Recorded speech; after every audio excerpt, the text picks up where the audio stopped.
大家好，这里是 Ken 说，我们今天的话题是肉类蛋白粉。肉类蛋白粉的市场占有率是最低的，所以大家对肉类蛋白粉了解也最少。你可能从没有喝过，也没有购买的需求，或者也不知道在哪里有卖。但是没关系，我们就当做一个知识点了解就好。多知多懂是我们频道老铁们的特点。肉类蛋白粉是一种以动物原食品为原料制成的蛋白质补充剂，也就是用肉类制成的，一般会使用牛肉、羊肉、猪肉、鸡肉、鱼肉等为原料，先将肉类进行去骨和去皮的处理，以获得纯净的肉块，然后将肉块切割成较小的块状，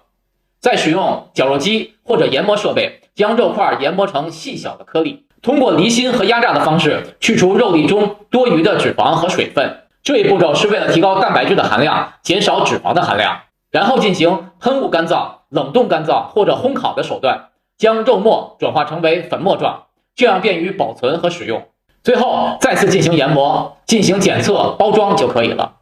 可想而知，肉类蛋白粉其实就是肉粉。肉类蛋白粉的第一个优点就是它是一种将肉类中的蛋白质和营养物质提取出来的粉末，所以可以被看作是一种高蛋白、高吸收的特殊肉类。所以它提供了完全蛋白，也就是优质蛋白。肉类蛋白粉还有人体需要的必需氨基酸和支链氨基酸，而且它的营养配比适合人体，尤其对于肌肉的恢复、生长以及维持非常适合，可以提高运动表现力和肌肉含量。同时，肉类含有维生素 B、铁、锌、硒等微量元素。肉类蛋白粉的蛋白质含量在 60%到 90% 之间，这要由厂家后期添加的其他物质决定。具体的含量需要大家去看我在营养补剂那期视频中讲过的，看产品的标签来确定。所以肉类蛋白粉是最靠近自然食物本身性质的蛋白粉。吃肉类蛋白粉就像在吃容易消化吸收并且很少含有肉类不良成分的特殊食物。肉类蛋白粉的第一个缺点就是肯定不适合素食者以及有特殊饮食需求的人，例如对肉类过敏的人，再或者环保主义者。尽管这类人士在中国大陆目前的比重较小，但是出于政治正确，还是要特别提出来。第二个缺点就是口味问题，肉本身含有自己的味道，所以有些肉类会让人感觉到敏感。那么常见的肉类蛋白粉虽然和其他蛋白粉一样都有巧克力、香草、草莓等口味，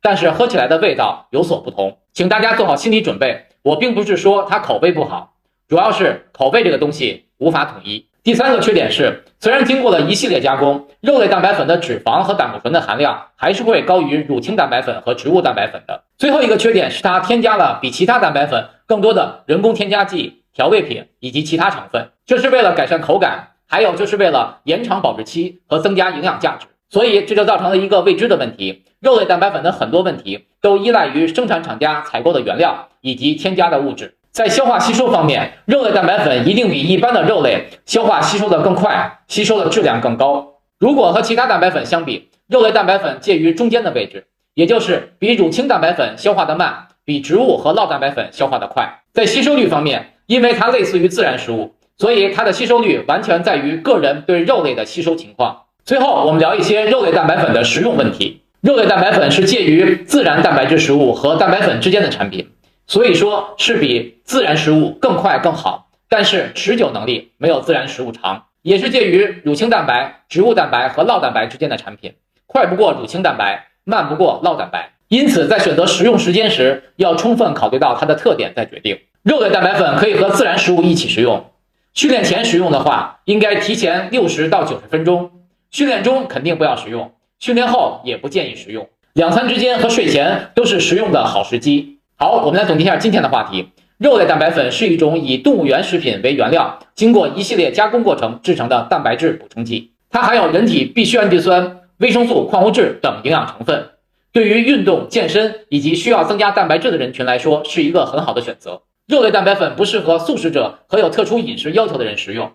口味和添加物也不同于一般的蛋白粉，在吸收时间和吸收率方面处于中间的位置，所以肉类蛋白粉可以被看作为一种精装的肉类。那么到这期视频为止，我已将所有常见的蛋白粉给大家都介绍了一遍。在后面的视频中，我将详细介绍蛋白粉的食用方法、食用时间、食用数量以及相关的事情，敬请关注。谢谢大家的观看，我们下次再见。